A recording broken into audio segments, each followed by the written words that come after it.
Wisata prostitusi halal di Puncak. Kalau Anda jalan-jalan ke Puncak Bogor, melintasi di daerah Cisarua, Anda pasti akan menjumpai toko-toko dengan label huruf Arab bertebaran di kanan dan di kiri. Entah itu money changer atau toko lain, semuanya berbahasa Arab.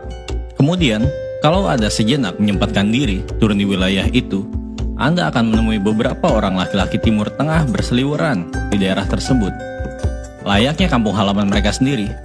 Kemudian kalau Anda masuk di perkampungan daerah tersebut, jangan kaget, Anda akan menjumpai anak-anak kecil bertampang Indo-Arab berlari-lari di sekitaran Anda.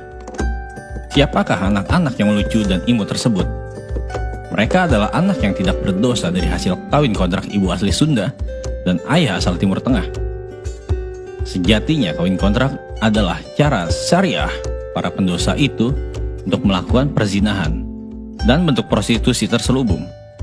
Supaya terlihat kelakuan mereka halal, mereka akan akal-akalan melakukan kawin siri berjangka waktu alias kawin kontrak. Keberadaan lokasi prostitusi bernuansa agamis di Puncak sudah terjadi puluhan tahun dan dibiarkan bebas oleh aparat pemerintahan daerah dan keamanan setempat. Apakah mereka tidak tahu? Semua orang waras tahu apa yang terjadi di sana karena dilakukan secara terang benderang.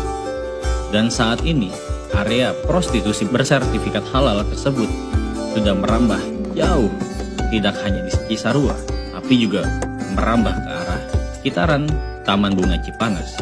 Di daerah tersebut kehidupan malam begitu hidup, hotel-hotel berdiri megah, dan semua bernuansa Timur Tengah dengan label bahasa Arab.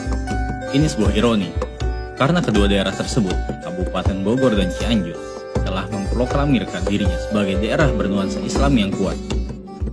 Saya tidak tahu di mana aparat Pemda di kedua daerah tersebut menyembunyikan otak dan akal sehatnya.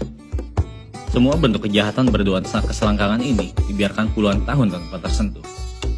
Jadi kalau kemudian TV Prancis membuat acara investigasi kegiatan pelacuran di sana, saya tidak kaget.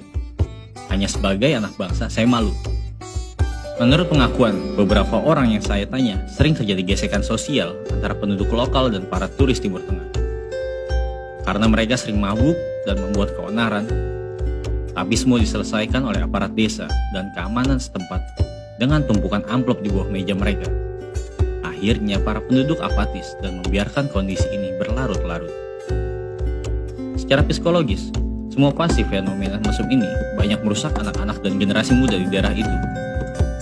Budaya kesantunan lokal hilang tertelan budaya Timur Tengah yang dibawa para turis maksiat tersebut.